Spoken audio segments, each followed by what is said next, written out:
اليوم شرف أن نكرم رئيس الجامعة لما سمعنا عنه وعن جميع الأساتذة وعن الجامعة نفسها. تعتبر الجامعة النموذجية اللي شفناها احنا في محافظة أربيل، ونشكره طبعا على راح يصير دعمهم إلى مهرجان أوسكار الإنسانية والسلام. هذا المهرجان يصير كل سنة، سويناه بسنة 2021 وإن شاء الله راح يصير بسنة 2022 على مستوى محافظات العراق كلها زائدا الدول العربية.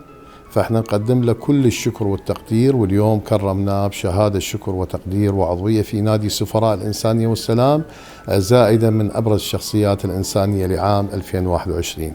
بالإضافة لهذا حضر ويانا وفد برئاستي وتجمع كفاءات الجماهيرية للدكتور هيثم الجبوري مستشار رئيس الوزراء.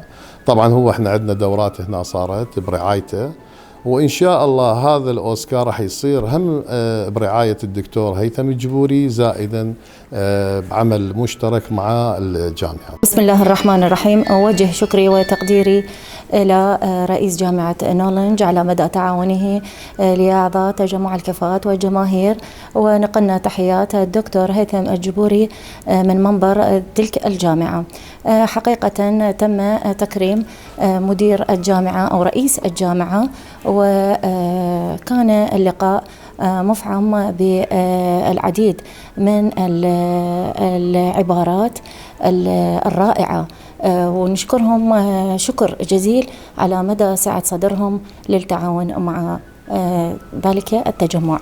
جامعة نولج في محافظة أربيل، وتم تكريم العميد والأساتذة الموجودين في الجامعة من قبل نادي سفراء الإنسانية والسلام أحمد النعيمي بشهادة أبرز الشخصيات لعام 2022.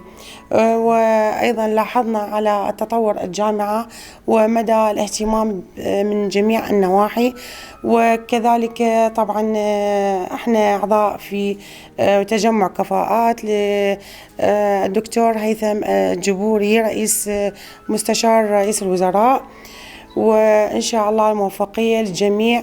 بان التميمي أستاذة لغة إنجليزي، عضو مؤسس في نادي سفراء الإنسانية والسلام. اليوم تمت زيارتنا إلى جامعة نولج اللي تعتبر من أكبر الجامعات حاليا في أربيل وتغطي مساحة واسعة.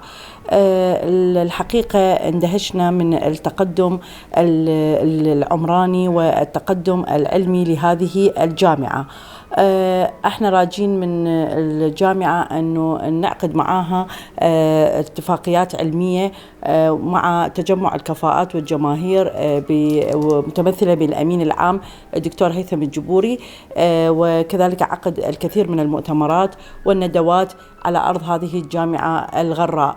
يعني نهاية نتقدم بشكر والتقدير لرئيس الجامعة ولهذا الاستقبال الحافل بنا، ونتمنى له التوفيق وكل التوفيق له ولكل أعضاء الجامعة. الدكتورة ندى النعيمي عضوة تجمع الكفاءات والجماهير، وكذلك أحد سفراء نادي السفراء الإنسانية.